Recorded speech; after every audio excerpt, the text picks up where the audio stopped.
Makanya kalau guyonannya itu rumah kebakaran, yang punya rumah itu orang Jogja kan, ngapunten badhe matur, wonten napa ngapunten sampe. Ini dalam jenengan kebakaran. Padahal nyuwun sewu anak jenengan tesih teng lebet. Artinya ada momen yang sopan itu tidak boleh, gitu. Apa? Yang sopan itu kalau ada kebakaran, yang punya rumah baru minum, enak-enak mau bebas. Itu loh mau kebakaran harus gitu, mau tidak mau harus tidak sopan kan gitu. Jadi sopan ada maudenya, nggak sopan ya ada maudenya. Sehingga dalam kitab Hayatus Sahabah yang dikarang oleh Syekh Yusuf Al-Kandahlah, yang paling saya kenang adalah beliau menceritakan makalahnya Umar radhiyallahu anhu. Beliau mengenang Umar ditanya, "Laqad kunta fattun walidul qalbi." Kamu itu pemimpin tapi keras sekali. Kata Umar, "Saya ini berusaha layyinal janib. Fa wa laqad khasyitu fillah wa laqad khasyitu fil ghillah." Kamu tidak tahu perasaan saya. Saya ini kalau sedang halus ya istighfar sama Allah.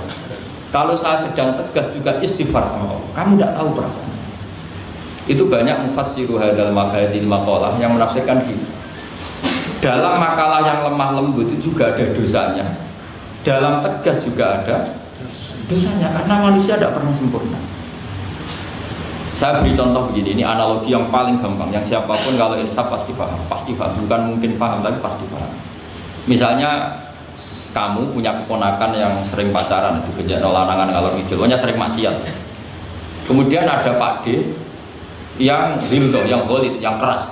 Pasti ponakannya nggak pernah ke situ, paling dimarahin. Yang satu Pak D yang satu atau Pak Ali yang satu layyinal janib, pacarnya jadak segitu ya nggak apa-apa. Paribasannya rangkul-rangkulan di situ ya nggak apa-apa. Potensinya pasti sama. Yang terlalu lunak akhirnya dianggap melegalkan, ya enggak? Iya. Yang akibatnya dianggap pelegalan. Yang keras karena tidak pernah disowani, akhirnya juga pembiaran, nggak pernah tarbiyah, karena keras ini nggak pernah dia bisa menyentuh, berproses membina ponakannya. Natijanya sama-sama pembiaran, ya kan? Yang keras pembiaran karena nggak pernah sambung, yang lunak karena dianggap pelegalan.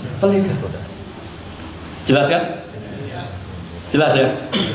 Begitu juga kondisi kita ngadepi maksiat. Yang terlalu lunak dianggap kayak gak peduli, gak apa-apa. Yang terlalu keras gak berproses tarbiyah, gak ada fabima rahmatin minallahi lintalahum walaupun tafadzal ghalidul qalbi lan faddu minhu. Maka lewat pertemuan ini saya ingin ya Islam itu dibawa secara mudah, secara logis, gak usah berlebihan. Ya sudah, kita ikuti ulama-ulama dulu dengan referensi-referensi dulu. Jadi ini penting sekali. Karena ayat tentang tegas ya ada, ayat tentang lunak ya ada, semuanya harus proper. Bahkan saya kemarin isi di Jawa Timur yang hadir mungkin 10.000. Itu kiainya itu punya pondok unggulan. Saya bilang meskipun beliau punya pondok unggulan, saya sudah pamit. Nanti saya kritik pondok unggulan mohon diterima ya, siap. Terus saya bilang begini, pondok unggulan itu ya baik, tapi ya masa orang ngaji misalnya gini. Misalnya saya bikin pondok unggulan, siswa yang saya terima sudah hafal Quran 10 juz, yang bayar 10 juta. Lalu orang miskin itu mau mondok di mana kalau aturannya seperti itu harus bayar 10 juta? Lalu yang goblok-goblok mau ngaji, gimana? Harus hafal 10 juz. Makanya aneh, pabrik-pabrik aneh. Menerima yang sudah pengalaman kerja, sudah pengalaman kerja ya tidak ngelamar, sudah punya pekerjaan. Gimana orang nyari kerja yang belum? Mana saja.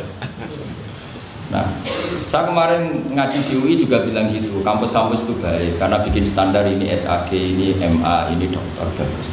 Tapi andaikan semuanya belajar Islam lewat kampus, masa ingin belajar Islam harus kuliah dulu, lalu bangga kalau belajar Islam gimana? Ini barokahnya kiai-kiai yang nggak punya gelar di musola, kadang santrinya datang, kadang nggak jelas lah.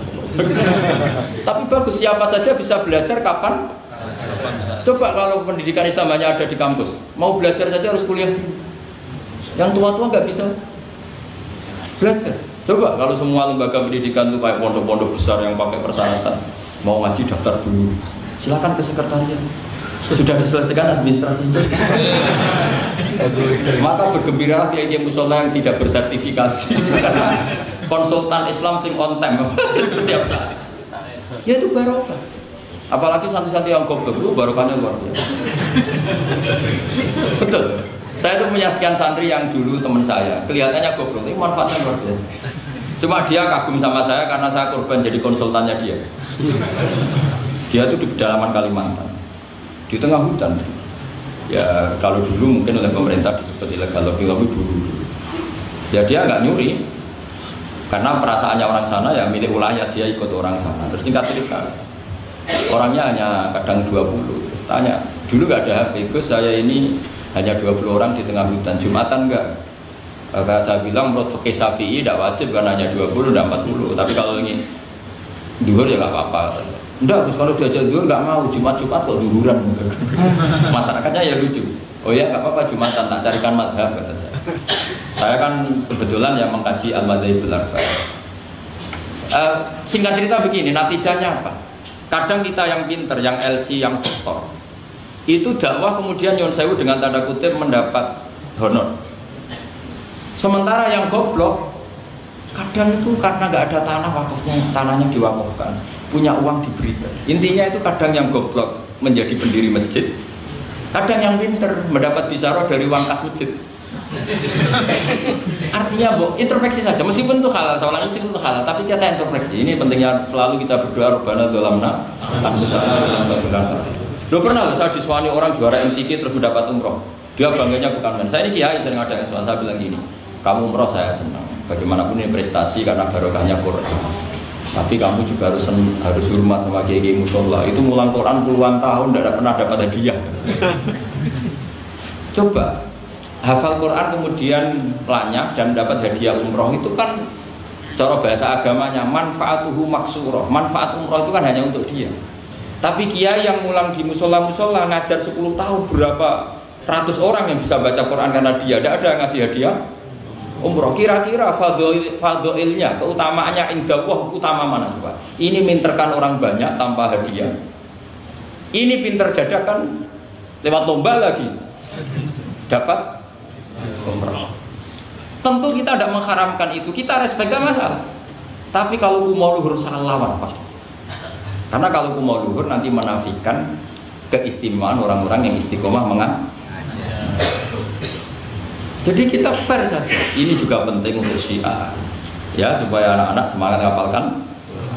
Tapi jangan lupa yang sedang ngajar-ngajar yang nggak jelas tadi, yang muridnya kadang 3, kadang 2, tak tanya Pak ya yang ngaji berapa? 10 Gus, yang datang 2 ya biasa gini Gus, kadang 2, kadang 1. Ya seperti di sini di perantauan jamaahnya pasti tidak istiqomah, tak jamin ini.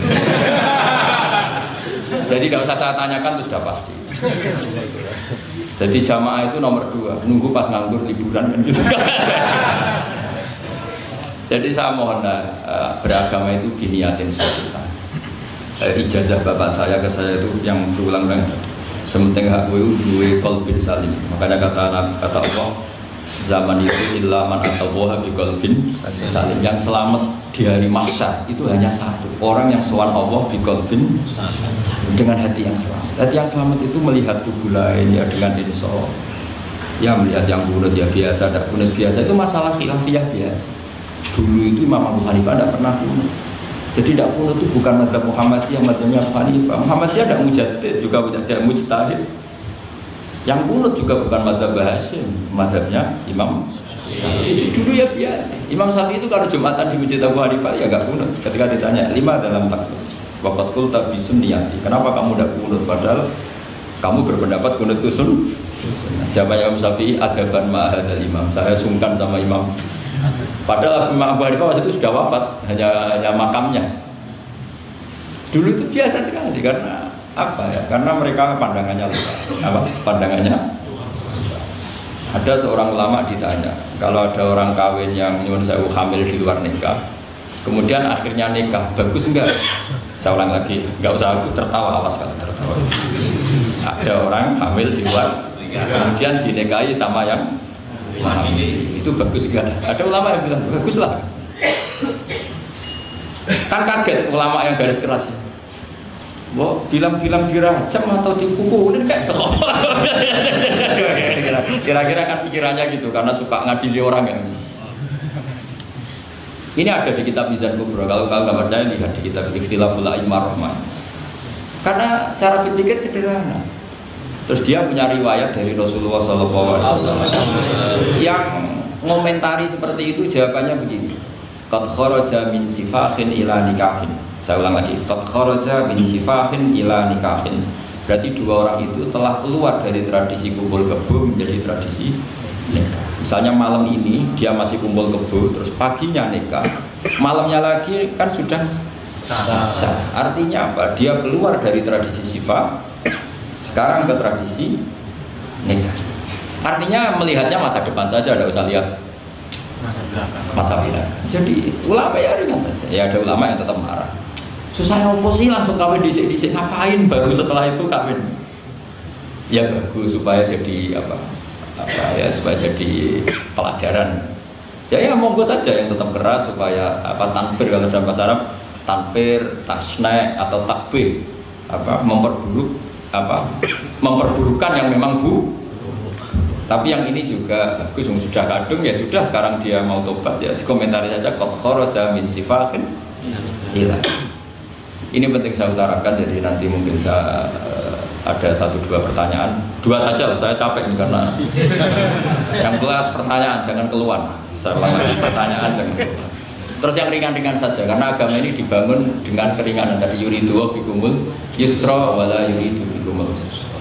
Dan kalau pertanyaannya ekstrim itu nanti rusak. Kata Rasulullah, innama ahlakal ladzina min qablikum kasratu masailihim.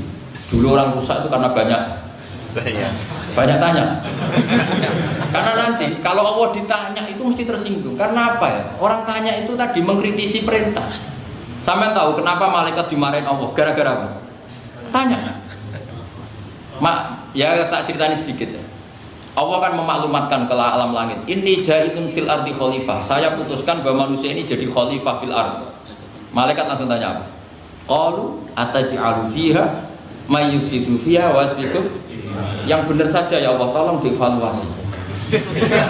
Manusia itu kan potensi yang rusak. Yufsidu itu fi'il mudhari', berarti mustakbal. Cara terjemahan bebasnya manusia itu berpotensi merusak.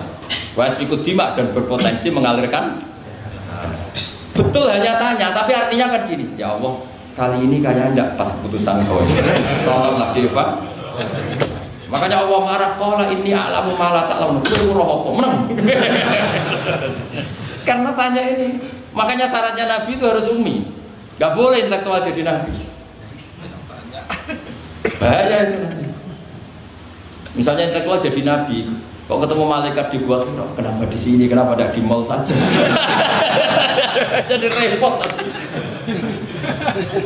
Karena semua disoal secara intelektual. Makanya saya syukur sama tidak jadi nabi dan tidak akan jadi nabi. Naral inteleknya itu. Jadi ini penting saya utarakan, karena sekarang itu agama mau dicerdasin, ngajinya agak gelem tapi mau kritis. Itu bahaya betul. Makanya innama ahlakal ladzina min qablikum kasratu masa ini, karena banyak pertanyaan. Ini bahaya betul. Masa Allah dievaluasi? Allah? Makanya saya termasuk gak senang ketika ada sholat gini, peregangan apa pernapasan, terus kalau sujud apa, saya tidak senang. Senang saya gini, nanti sholat lama-lama fungsinya kayak senam yoga. Gini saja, semua yang diperintahkan Allah pasti ada hikmahnya, saya yakin ada hikmah. Tapi tidak usah hikmah ini jadi tujuan. Kalau nanti jadi tujuan, terus orang bilang gini, itu sholat terus sakit, yang nggak sholat sehat, habis kamu. Ya kan? Tapi kalau ada orang tahu hikmahnya gini untuk apa, menarik nafas atau apa, yang gini, ya monggo lah sauni-unimu, ya nggak apa-apa lah seperti itu. Tapi kalau jadi tujuan, jadi ya sudah, yang benar sholat itu apa? Sholat itu bukti ketundukan sama Allah Subhanahu wa ta'ala. Wasjud wa ta'rif, kalau berani sujud berarti insya Allah dekat sama Allah. Karena itu bentuk tawadhu, bentuk tadzallul, bentuk ubudiyah. Fadkhuli fi ibadi wadkhuli. Lalu terus dianalisis ini fungsinya gini, wah repot. Lah nanti kalau ada senam yoga tandingannya lebih efektif. Saya jantungan, sujud kok nggak ngefek, tapi setelah ikut yoga kok ngefek. Saya lah, orang boleh nggak berpendapat ya, sependapat sama saya, tapi kalau nggak sependapat keterlaluan, yakin. Karena dari saya jelas, yang namanya wasjud ya udah ada di hadis di Quran, wasjud wa tasfu, atau sujud dan kamu menjadi nggak ada yang ada ya wasjud. Saya kira demikian. Assalamualaikum warahmatullahi wabarakatuh.